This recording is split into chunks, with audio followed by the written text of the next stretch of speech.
The folk delivering the service today within the public sector often do not have the opportunity to ask such fundamental questions. Secondly, a good specification doesn't pay too much attention to how the outputs or outcomes are delivered. This allows those competing to provide the service to innovate, to re-engineer the processes, to start from scratch, from a clean sheet of paper.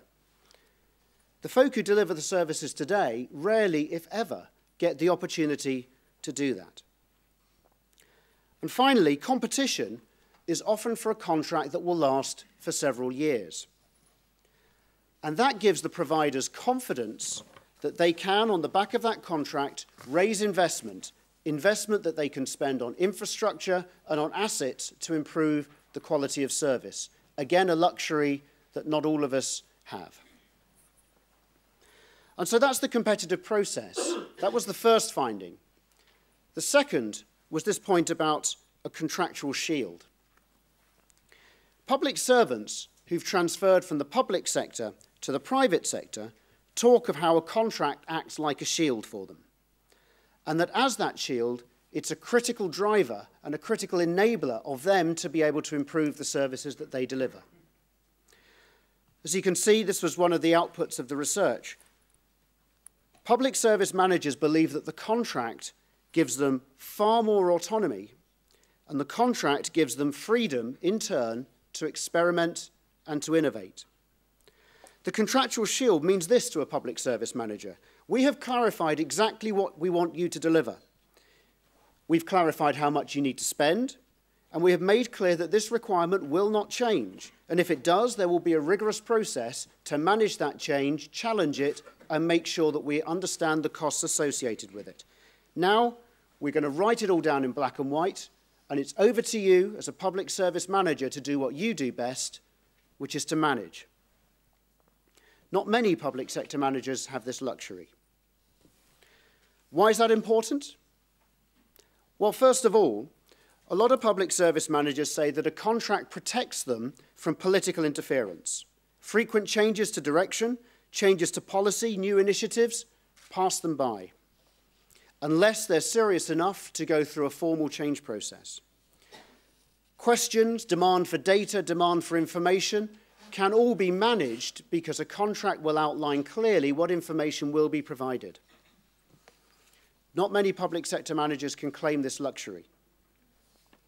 Second, public service managers are able to perform more freely when they're behind such a shield. Management teams can be selected, they can be managed by performance, they can be paid market rates, poor performers can be developed or managed out of the process.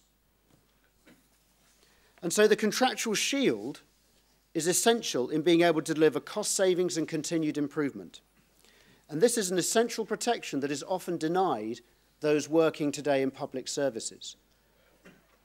Now, it's worth pausing and reflecting that a competitive process and a contractual shield does not necessarily end up in privatization or outsourcing. It can be done at any time, under any structure. The final point I want to make is that the UK is the world's leader in different models for public service delivery. And we should continue to hold that position and innovate, as each model will have a niche that's the best way to drive savings whilst protecting the quality of service delivered. Models such as joint ventures between the public sector and the private sector, such as between Guy's and St Thomas's Hospital and the private sector for the delivery of pathology, or between Birmingham City Council and the private sector for the delivery of citizen services. These models aim to get the best of both worlds, the unique assets and skills of the public sector with the re-engineering skills, investment capability and business development skills of the private sector. There must be greater opportunity for models such as these. Partnerships between the private sector and the voluntary sector are equally important. The voluntary sector has extraordinary depths of skills, knowledge and passion in often very focused areas and areas of greatest need. They are absolutely the best qualified people to deliver services to some parts of society. However, they find it more difficult to invest in underlying infrastructure or cope with large-scale government procurement processes. Partnership could well be a good way forward, as has been seen in the rehabilitation of offenders and in welfare to work. And what about mutuals? It may surprise you to hear that the CBI is actually in favour of mutuals, even though, arguably, it creates new competition for some of our members. Why? Because mutuals have the potential to be valuable players in a diverse public services market, and because the simple act of defining what it is that that mutual needs to deliver and writing a contract will deliver a large amount of savings. Even more savings would be achievable if there was also a competitive process. So, we're facing the challenge of a generation, an unprecedented shrinkage in the size of the state, an unstoppable rise in the demand of the citizens, a major change for those people who have been asked to deliver this challenge. Where on earth do we begin? We begin by recognizing that public services are often a story of good people trapped in bad systems. Let's first of all unleash the people from those systems. And in the view of the CBI, there are three levers that can really help achieve that. First of all, a competitive process that outlines what are the outputs to be required and allows the providers to innovate.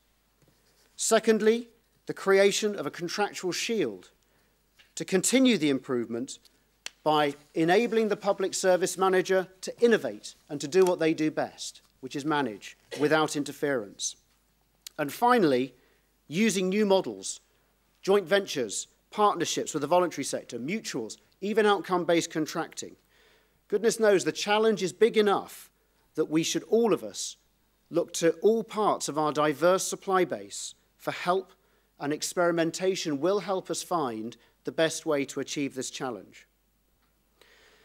Because, ladies and gentlemen, we need everything we have at our disposal if we are to reduce our £149 billion of borrowings, protect our credit rating and our currency, and allow our economy to grow again. We need everything at our disposal if we are to create a legacy that our children and grandchildren will appreciate, even if they don't remember us for it. Thank you very much.